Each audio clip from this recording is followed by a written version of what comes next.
Hello, dear friends. Today, in the АЛЛАТРА TV studio, we welcome the esteemed Igor Mikhailovich Danilov. Greetings. Igor Mikhailovich, spiritual path of a person is rarely smooth, and it is surely full of both ups and downs. Some people find it difficult to even take the first steps because there are misunderstandings. Others actually follow purely the path of external actions. While some people go in the opposite Some direction. go in the opposite direction, while others reach the middle of the way and stop because they simply don't know how to move forward. But perhaps the most common and great disappointment is when your ship seems to be sailing towards spiritual shores, and suddenly it runs around an ordinary everyday life with its mundane routine, sometimes with difficult relationships between relatives, loved ones, and colleagues. And then people have a question And most often with oneself. with oneself. All that is already secondary. Relatives, colleagues, and friends, everything is secondary. When there is no peace inside, there is no peace in the external either. Everything, my friends, starts with ourselves, while all the rest are excuses like, it's someone's fault, they don't understand me at home, they don't understand me at work, or something else. I'm striving for spiritual enlightenment, but they treat me as a religious fanatic or a sectarian. Those are excuses. It doesn't matter who thinks of you and what they think of you. What matters is how you treat yourselves. That's where it all begins. Isn't it so? But there is the following interesting point that can be observed. The thing is that when a person is on his own, let's say in prayer or in spiritual practice, then this path is easier for him. It is easier for him to open up and... While he is on his own and in prayer. Again, if prayer is not material, if it is really aimed at spiritual contemplation, at unity with the spiritual world, then it is so, yes. Even if he doesn't have a lot of practice, but he has inner aspiration and he is sincere. While being in the temple or at home, it doesn't matter where he is. But if he is in this state of prayer, then he indeed feels confident. He feels safe, and the person begins to open up. But it's enough for him to stop this practice, to look around, something catches his eye, and everything immediately disappears. And what overloads him again? A lot of troubles, right? A lot of worries. Absolutely right. Mundane problems. Absolutely right. So people live such a double life, because on the one hand, in their allotted time... Well, double. If double, it's good. But more often, there are a lot more parallels in our lives. Yes, it turns out that on the one hand there is God and spiritual and moral values, but on the other hand there is everyday life and problems of everyday life. So a person maneuvers between these two. You know, the problem is that today the word God for many people is like a culture, a habit, while spiritual life means to observe some morals a little bit, but at the same time to remain an inveterate consumer, an egoist, fixated on his problems, and eager to be loved by everyone. Many people even go to religion in order to be loved at least by God. That is, they don't learn to love, they look for those who would love them. And in religion, they seek to be loved. Yet, in spiritual practices, or on the spiritual path, the first thing a person must learn is to love. A person must learn to love instead of seeking those who would love him, and certainly not to desire or wait for God to love him. If you don't love God, how will He love you? Everything is very simple. So it really turns out that prayer is the first impulse of love, or that first seed which a person plants. No, prayer is already an action. Prayer, spiritual practice, all this is already a certain action. While the first impulse is when a person looks into himself and feels that everything is not as he was taught at school, in kindergarten, or at home. It doesn't matter. Everything is not so material. A person feels that there is something greater, something that cannot be expressed in words, and this is the first impulse, the first step. And then he seeks fulfillment in religion, in some spiritual self-development, or in something else. It's interesting that it is also said that any prayer is basically needed to reach this state of purity, which is followed by contemplation. Not any prayer. No. If we take modern religions, there are a lot of magic prayers. Exactly prayers that are aimed at magical action. Sort of a spell for consumerism. Well, this is really so. Yes. And, unfortunately, this was embedded in many religions a long time ago. And these are not the practices which lead to God, let's say. Many know them. When there is a desire for material things, forgetting or, let's say, pushing aside spiritual development and spiritual salvation, a person utters, I wouldn't say that it's a prayer, it's more of a spell, this magic formula, let's say, or a material mantra of some kind for acquiring something material. Although all the prophets who came here said, one mustn't practice magic, and they also said, do not ask God for anything but spiritual salvation. It's the highest value. It's the only thing we should spend our attention on. And this spiritual salvation, God's love, is the only thing we can ask for. But at the same time, if we don't learn to love God, if we don't strive for Him with all our soul and mind, again, that's why it was said with our mind in the beginning, because we must force even the mind to strive for the spiritual world, that is, to keep it within spiritual limitations, morality, ethics and all the rest. Then it's easier and simpler. Then the path really opens up. But if we, treat it as something transitory, now I want to pray, ask for something, do magic, beg for some material goods, and tomorrow I am immersed in everyday life, in matter, and then once a week I remember and go to church, light a candle, take communion, repent. You know how it is in the modern world. Are you sinful? I am sinful in everything. So they read out a list to everybody, from murder to stealing, and in everything you are sinful. We also encounter that people often say that it is necessary to sort of raise these inner vibrations, the vibrations of the soul. But then you understand why they do this. They say it's because at some point some desires quickly come true. And really, when you look at people who follow the spiritual path, there indeed comes a moment when suddenly events begin to fit together unexpectedly. Yes. To come true. Even what you once dreamed of. Wishes that he once dreamed of, yes. Because when a person follows the spiritual path, his only aspiration and dreams are exactly aimed at spiritual enlightenment. While the material is something natural, this doesn't mean that a person ceases to exist in three-dimensionality. No, he exists, and he exists wonderfully. He has a job, a household, friends, and everything in the world. Let's say nothing goes anywhere, but it ceases to be dominant in a person himself. Why? Because the main goal and where he spends most of his attention is spiritual enlightenment. And this is where the tricks come in. That is, at this moment a person doesn't seek or dream of material things. If he needs something, he earns money and buys it. Let's say this is ordinary life, simple math. But those dreams which a person once had begin to come true. It happens far and wide. Why? Because at this moment a person begins, well, let's say he wanted a position of some kind, whatever, and here he is offered, or some material benefits, and he begins to receive them. And at that moment, a thought comes to him. You see, you are on the spiritual path. You have become stronger spiritually, and now everything that you once wanted is given to you. And a person turns towards magic. This exactly shows why many religions are so full of magic. Because it all comes down to such a phenomenon in the end. Why does this happen? It's an interesting question as well.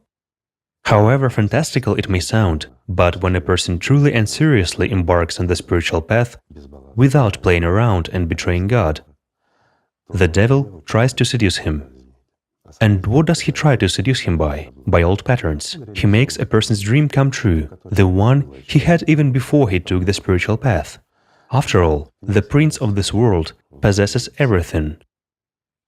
That's why for him, he possesses everything in this three-dimensionality, and all matter is his, from job position, from health to material goods. In fact, it won't be difficult for him even to take someone and make him a king over all kings, because he is the supreme king. Everything belongs to him. But to lead a human astray from the spiritual path means, let's say, to take care of the devil's future. Why? Because for him, anyone who has gone to God is his loss. Let's put it this way. Defeat of the devil, right? Yes, surely. But he doesn't want to lose what is his. That's why... And he actually considers all of us his slaves, his property, and his revenues. Therefore, he takes care of his, so to say, liquid assets. Concerning these tricks and this spiritual battle which the devil wages against a human, it is said in Christianity in particular that the devil surely stops people at the first stage by saying that the spiritual path is very difficult, so don't even move there, and indeed it has been noticed. Well, it's actually a dialogue in one's head. The devil gives emotions, this sensation, throws in an emotion of emptiness, indignation, some irritation, anger, or on the contrary, apathy, and he immediately inputs thoughts that the spiritual path is not for you, you are nobody and nothing. But I will tell you the following, my friends. If the devil machinates, it means you are worthy of something. It means there is something to fight for, and not everything is lost in your case yet. And when everything is given easily and simply, it means he is so annoyed with you that he simply wants to push you out. Such things happen too. When people embark on the spiritual path so decisively and in their service scheme against the devil himself so much that it's easier for him to get rid of this person than to fight him. Because he is already not a human at all, but a much higher being. Then even the devil is powerless over him. There is also a second point concerning the devil's schemes. It is when a person really feels this first moment, the first spiritual surge, and goes to God, and he cannot be stopped. Surely the devil doesn't approach such people at once, as the Holy Fathers say, but he approaches them when they start getting lazy, and this... Distraction, yes. Exactly, laziness is a distraction. You know, when such a material state comes, when a person gets carried away by something in everyday life or at work, it doesn't matter, and he starts putting all his attention into some goal, forgetting about the inner. That is when Satan comes. In simple things. It's enough to enter, and that's it. An emotion appears somewhere. Somewhere you already got offended at someone, somewhere someone looked in the wrong way, someone didn't pay in full, some injustice. By the way, the devil also often catches on injustice. Throws in such thoughts that there is injustice towards me. Meanwhile, I is always above all. Yes. And as soon as your I started exalting itself, it means you are already in trouble. As a matter of fact, one can hardly find a person in the world who wouldn't get offended himself or wouldn't offend anyone. Yes, meaning... It is also one of the most serious tools. After all, what did all the prophets talk about? About the fact that we shouldn't get offended. No matter how somebody wants to offend you, don't be offended. Forgive everything. And what's even better, don't perceive it at all. If someone seeks to offend you, it means you are worth it. And not in a bad sense, but in a good sense. Even the nearest and dearest, let's say, friends, doesn't matter. The ones from whom you are used to getting support and help, they start hurting you. It happens. They have such a mischievous mood, or something else, or on the contrary, they become angry in a bad mood and start offending you. Then you should ponder, why does it happen so? Just a simple thought. If you let a grudge in, it means you have lost this chess game, and exactly the Grandmaster Satan has loaded you with stones. And you will walk around with this rucksack with stones for a long, long time, before getting rid of it. But the best option is not to put this rucksack on at all, right? And when they try to hurt you, you should simply understand, why do they do that, and who does it? If a person whom you respect and love starts offending you, he does so not by his will. Here, on the contrary, you need to show sympathy for this person, because at this moment, he as a personality is nothing but Satan's tool. He doesn't control himself. Even though it seems to him that he is free, he defends justice by offending you. But if you take offense, it means that you have lost. You must not bear a grudge. I would say it's not just the heaviest metal, but also a red-hot metal, which you have to carry, because it burns, it stings, it takes all your strength away and instigates bad thoughts. One thing clings to another, and the further, the more. The devil incites revenge, evil, or something else. And if you carry evil in yourself, then who are you? Are you actually good? A simple question. It turns out that this feeling is not so humble and harmless. If there is evil in you, Yes. is there a God in you? Is there God's love in you? Of course not, if evil dominates in you. While resentment is also evil, the same thing, it's poison, which destroys and kills. Right?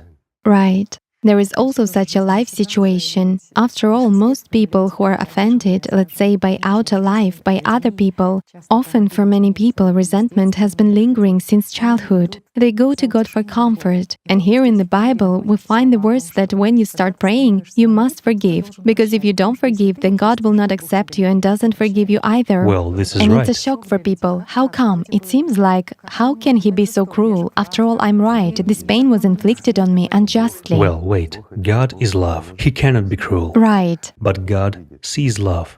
He doesn't see hatred. He doesn't see anger. It's our world. It's very narrow and very small, while God is all-embracing. We have plenty of worlds. There is a huge, countless number of them, even a huge number of parallel worlds. And here, where we are, there is plenty of life. Even in the space between us, there is plenty of life, living life. And God is love. Will He watch every, molecule which is in ambitions and anger? Why would He need it? We don't watch this kind of thing either, right? Just a simple question. What do we notice looking at birds or generally coexisting with birds? We notice how beautifully it flies, how beautifully it sings, and how beautiful it looks, right? Or how wrong it acted having stained your car or a human. That is, what do we notice? Bad and good. We are humans. We are dual. We see evil and we see good. God doesn't have evil. He doesn't have it and cannot have it, because He is God. He doesn't have it. And He cannot see it. It's not His, it's ours. It is what we exist in. We exist in the material world. There are, physical interactions of different bodies, there is friction, there are processes of gravitational interaction, and let's say of other powers, weak, strong, and so on. It causes chemical reactions and many other things. Just look, the entire complexity is in its simplicity, right? There is a mass of emotions, good ones, bad ones, and so on. Here even good people become angry, not always, but it happens. Why? Because this world, this chemical kitchen, all the alchemy of this world belongs to Satan, and only life and love belong to God. That is, everything belongs to Him. Because all this, all the worlds are what God created. In one of the videos, we already said that it's enough for God just to think for it to be, and it manifests. But He sees us only when we are worthy of it, when we love God, when we live, and when life begins in us.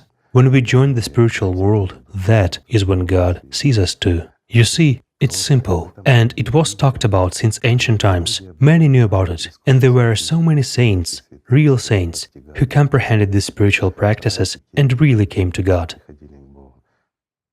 They described their path, and they described it exactly this way, that they felt God and understood what life is, and in response, They received God's love, didn't they? Yes, when you direct prayer, you get this contemplation in response. You see That's how right. this grain that was sown grows into a huge field of ears. Absolutely right. How generous He is. That is the point. That is what they were talking about. And they said, when we are with Satan, we stay in the shadows. God doesn't see us because we don't go to Him. That is true. But when we stay in the shadows, what do? We appeal to God with a mantra or a magic formula in the form of a prayer, and we start begging for what? For material goods, while remaining in the service to Satan. And then, what do? We resent God for not giving it to us. Or we pretend that we love God. We perform all the rituals of one or another religion which we belong to. We perform all these ritual actions,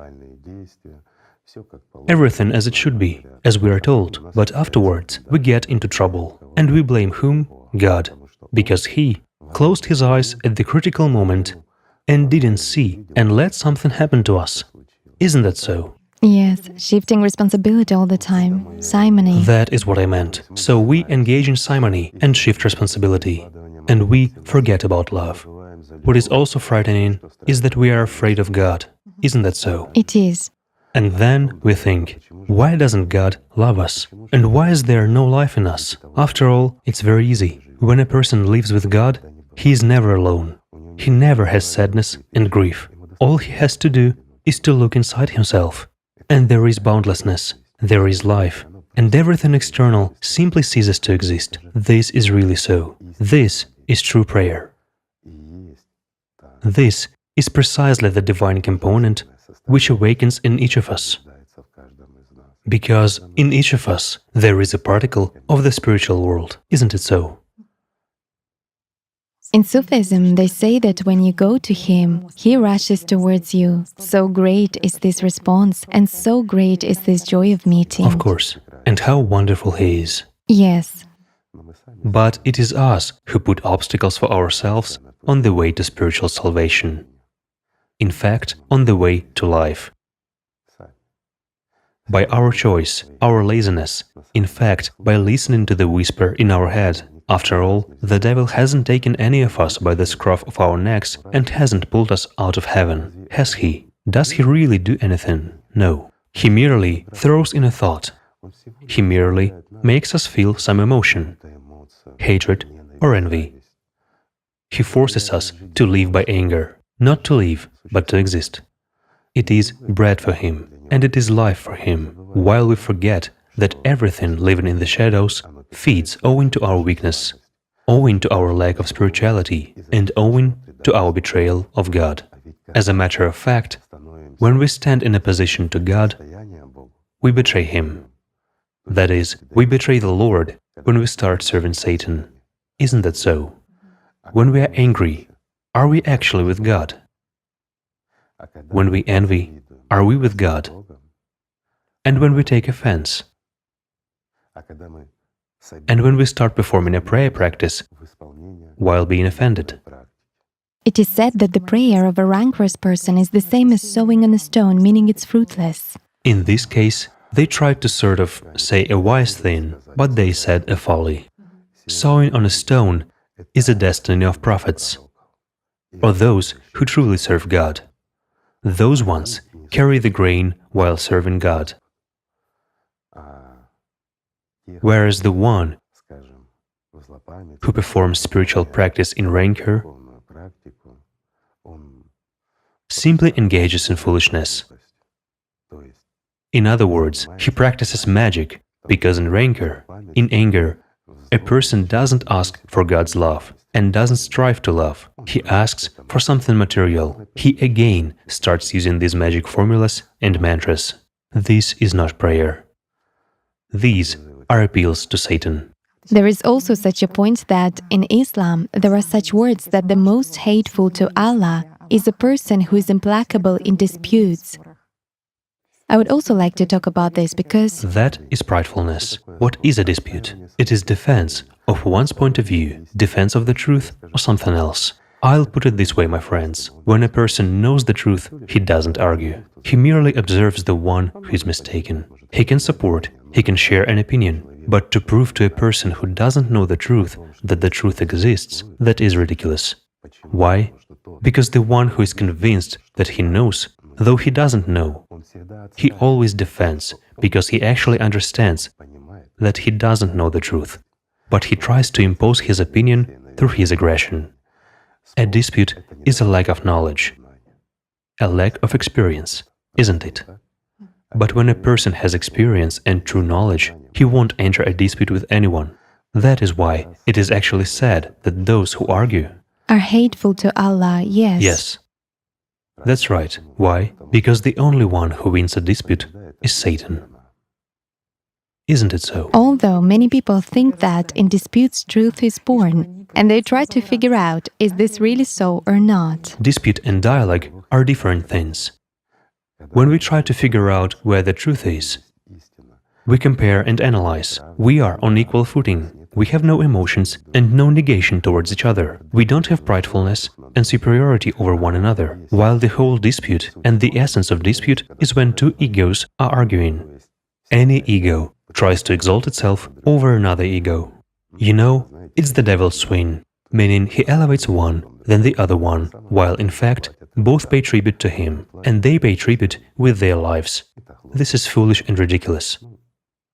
Let's say God simply doesn't see them, while that is already an explanation for people that they are hateful to Allah.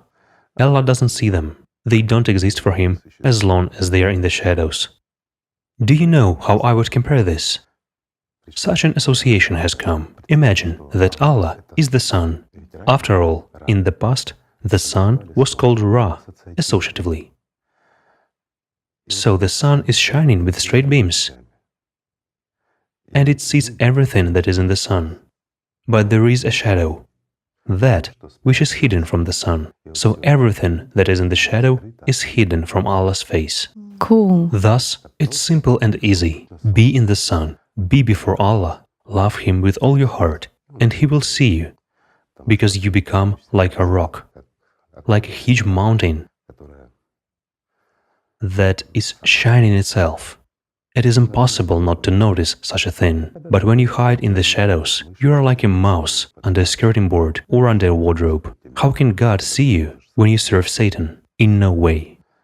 While those who serve God, those who are near God, do they turn out to be rays of this whole of this sun? Those who serve God? Well, that's a slightly different thing. Igor Mikhailovich, I would also like to touch upon such a topic as fanaticism. It seems to be so far away from every person. No, it's not far. Very many people suffer from fanaticism. Fanaticism is a lack of knowledge and an unwillingness to learn. After all, organizations are arranged in such a way.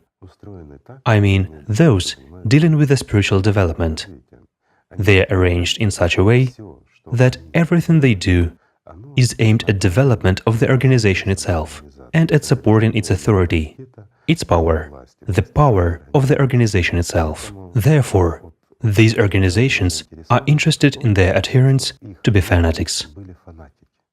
Why do they forbid to read something different, to study something, saying that all this is from Satan, don't you dare, and so on? After all, learning cannot be from Satan or from God. Learning is our freedom, the freedom of personality. We cannot make a choice if we haven't learned. And when we are forbidden to learn something, this imposition exactly comes from Satan, but not from God. God has said, you are free in your choice and in your service. You are entitled to choose life or death, only you, human. Therefore, any knowledge is open to you, and you can study it, and you must study it. How can it be otherwise?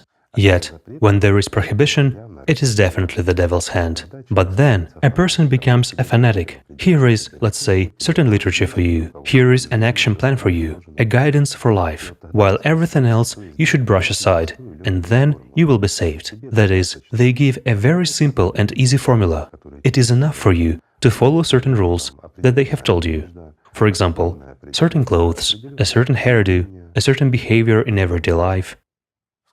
at home, and with respect to the given religious organization.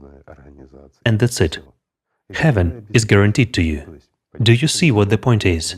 They cover the path to God with external actions, because the path to God lies only through your heart. I mean, through the soul.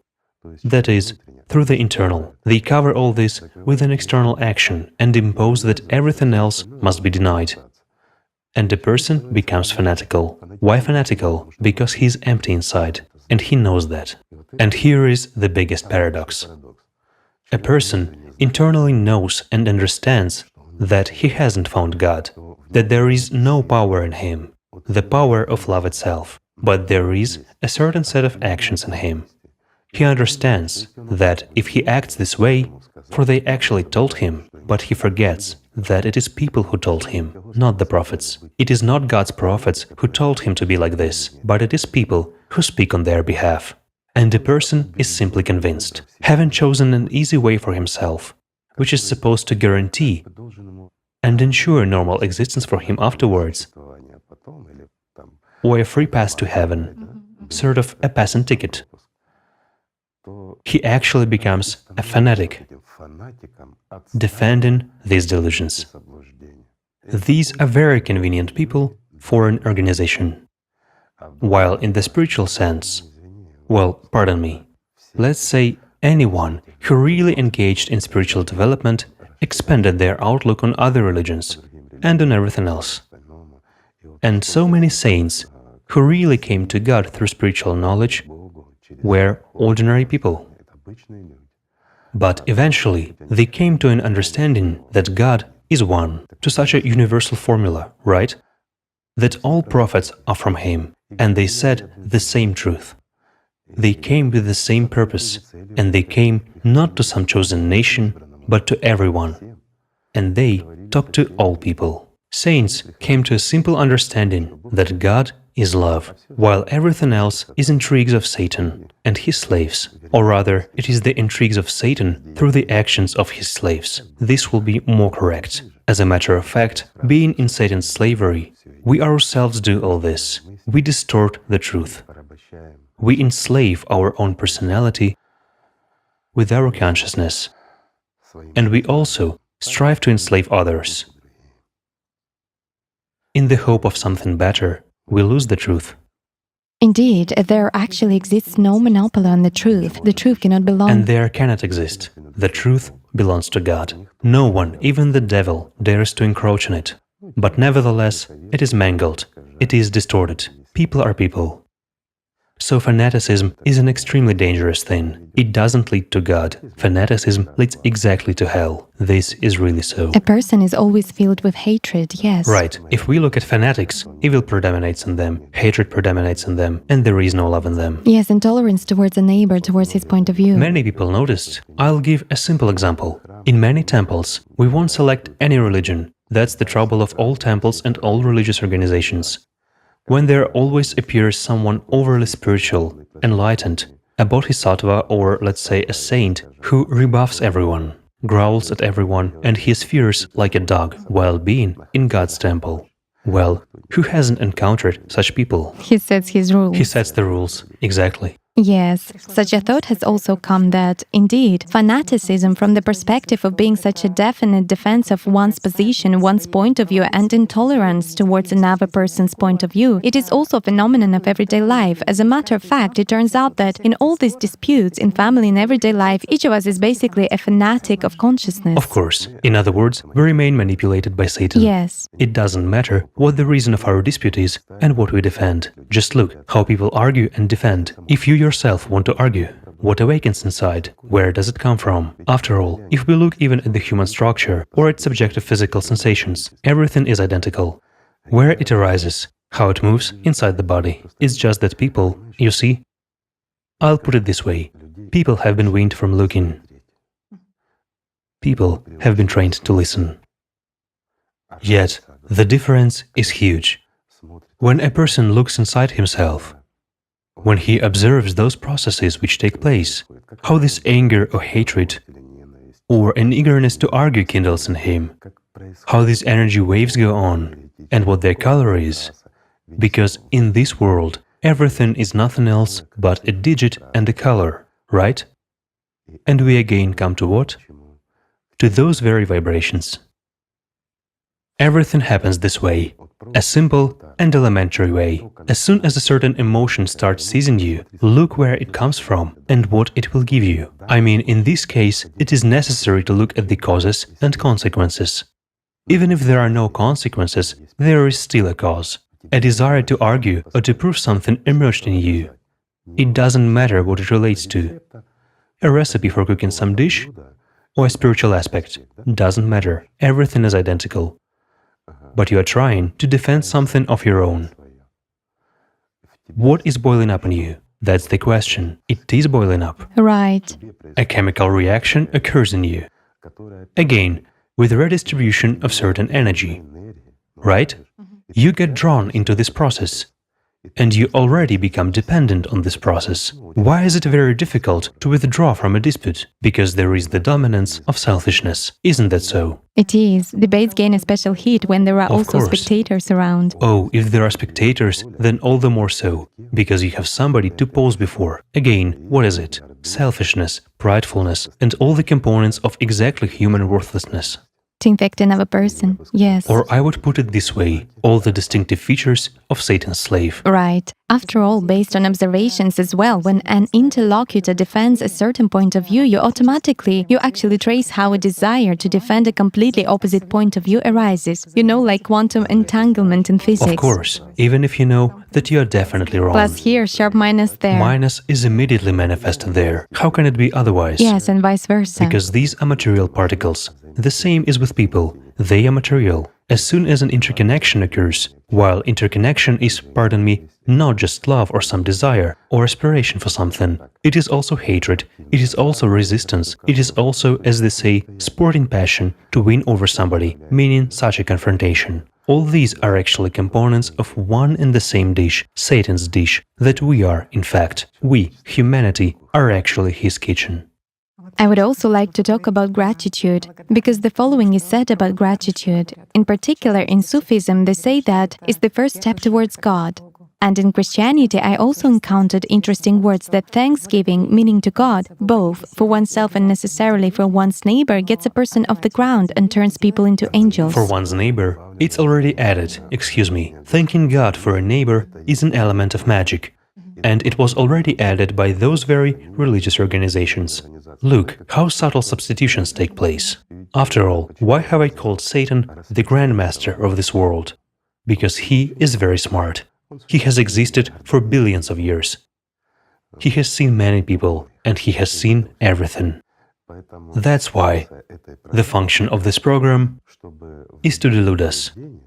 Why?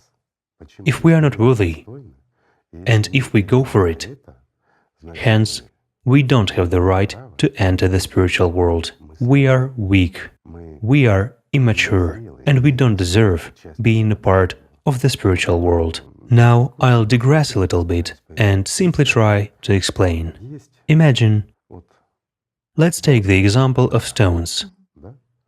There are precious stones of a certain purity. The highest purity of a diamond,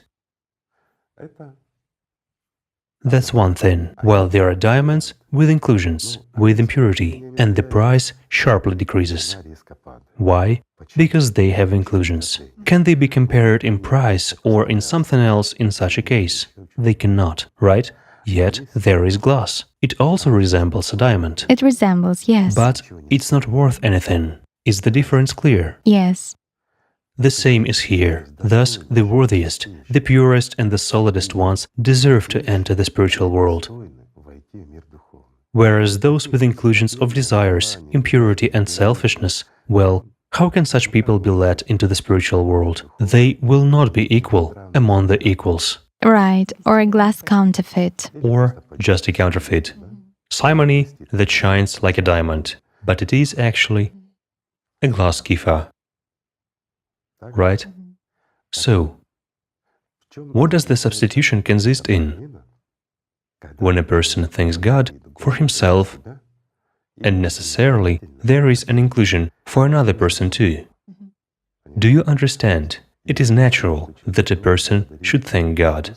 It is natural. It is a message of love and gratitude, especially when he feels a response or when positive, spiritually positive changes take place in him, when he begins to feel this freedom, when these shadows disappear from him, when he becomes, let's say, like that diamond in the sun, saturating itself with this light, and he is capable of illuminating somebody. And here, naturally, comes what? What can we give God except love and gratitude? Nothing. And from here comes gratitude. It is an inner need and a state. We redirect our attention, but we are being told, and necessarily for another person. And here an element of magic begins, because we address, we as personality, and only we can have contact with God, only for ourselves. However, we start addressing God with gratitude for the fact that He gave me a good friend or something else. Look, what a nice friend, and so on. Thank you, Lord. And a material dialogue begins. From the aspiration to thank God for another person, magic actually starts. And what does it end with?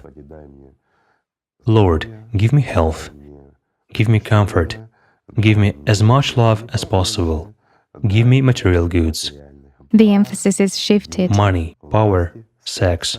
What else? And everything else, and as much as possible, and don't forget to give it in double measure, right? After all, I'm so good. Look, while it begins with simple things, doesn't it? A subtle shift, yes, right away. A very subtle manipulation and a very subtle substitution, and it allegedly came from the prophets. No, the prophets said, there is God and there is you. You are responsible for yourself. No one will enter God's gate instead of you. No one will give you life but yourself.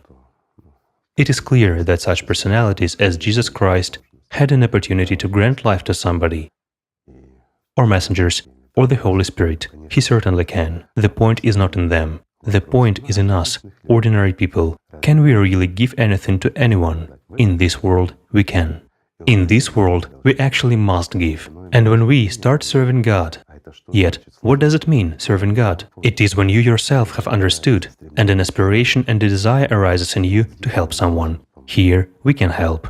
But to thank God for giving you a good friend, or to thank not only for yourself, but for someone else, so that he begins to see the light, it's ridiculous. That's already a substitution, that's already an element of magic, a very subtle and plain one. Moreover, in dialogue with God, everyone else actually disappears. There is no... Just look, let's reveal another interesting point regarding gratitude. People often thank God for their children, or even for the fact that a person didn't have children, but then they appeared, and he is grateful to God because the Lord has sent him children or something else, right? And in all religions, it's normal to thank for everything good. We love our children. We want them. They come to us by God's will, into the material world. One more personality with an indefinite choice. Yes. It turns out that we really expect something all the time. We really don't look, and we treat God like a game. We treat God as something unclear. The trouble is that they don't explain to us since childhood what the spiritual world is and what God is, and how to build a relationship. Indeed, we are not being taught. We are taught to be slaves of one or another organization, using God as a cover. Why? Because it turns out that we must serve the organization, the mediators. And just look, any organization says, you don't have the right to leave us. If you leave us, that's it. You won't get saved, you have betrayed the organization, you have betrayed God, and so on. Isn't that so? It is. Again, a person is property. Of course. And a person is property of either Satan or organization, or of someone else, while a person must not be property. After all, even when entering the spiritual world, a person doesn't become God's property. He becomes his part, a part of the boundless spiritual world. The difference is huge. Sufis have such an understanding. It is still preserved when they say, either I am in you, or you are in me. These vary. You also say that the truth does not belong to religions, that it exists in all religions. Of course. Indeed, if we ponder, it turns out that all the components which are needed for salvation are beyond the religious context. Every person has that very soul. I'll put it simply. What religion does the soul belong to? My friends, I'll ask you a simple question. What religion does God belong to? God is one for everyone, isn't He? God's love. What religion does the truth belong to? The truth is one. It cannot belong to anyone or anything, whether it is organization or somebody. God is one, and He is our God. The truth is one. It is sent by the Lord to us, right? And our soul belongs only to God. It doesn't belong to us. This is for people to understand. In order for the soul to belong to us, we must become a part of the spiritual world. And we as personalities should work very hard. We should step over Satan. We should overcome ourselves and learn to love God. That is when we have a chance that the soul will become ours. And it is not us who save the soul. We save ourselves. Nothing can happen to the soul. It is part of the spiritual world. And it is actually that door through which we can come to the Lord. Again, this door is one for everyone. And all this should unite us. However, by no means we say that religions are bad or something else. Religions are traditions. Religions are codes of laws. They are lives of millions of people. They are our history. There is nothing bad even in Satan if we are not his slaves, and if he doesn't control us. Isn't that so? Great. Indeed, there is such an expression that the door of hell closes from inside, that we ourselves. Only this way. We ourselves open the door of heaven, and we ourselves open the door of hell. This right is granted to us by the Lord God Himself. So the main thing is to remember that. If you start feeling miserable and bad, or if everything is grievous, then look, which door is open in you? Just close it, open the other one, and leave, and be happy. Isn't that right? It is. Yes, you and I have actually touched upon the stratum of ordinary human life, which we can talk about endlessly. But the main and the simplest thing is to simply love God, to love and respect each other. Then everything becomes simple, clear, and understandable. When we are really devoted to the Lord God, when we really love Him, nothing prevents us from living. Do you know what else I will tell you? When a person is really in spiritual practice, or indeed in a higher state, a prayerful state, where he feels God, then all these people are equal. They have no religions, and they have no contradictions. Why? Because they don't have service to Satan. They are free from Satan, and they are united in God. They are united in love for God. That's how we are supposed to live. Then everything falls away, all questions disappear, and everything becomes empty, clear, and simple. It is very simple to live. We should just love, respect each other, and help one another. Love and respect the souls of all people. And the main thing is to sincerely and truly love God, and not to hold grudges in ourselves, not to carry this rucksack with those sins, as they say, which Satan puts for us there. It is actually our right to carry the rucksack or not. As a matter of fact, we are not Satan's slaves. No. There is an angel in each of us, and it is important to give it freedom, to release it from Satan's fetters, while the tool is one, God's love and devotion to God, and simply to love each other. Thank you, friends, for being with us. Let us simply love each other and love our God, and everything will be fine. Thank you. Thank you, Igor Mikhailovich. Thank you.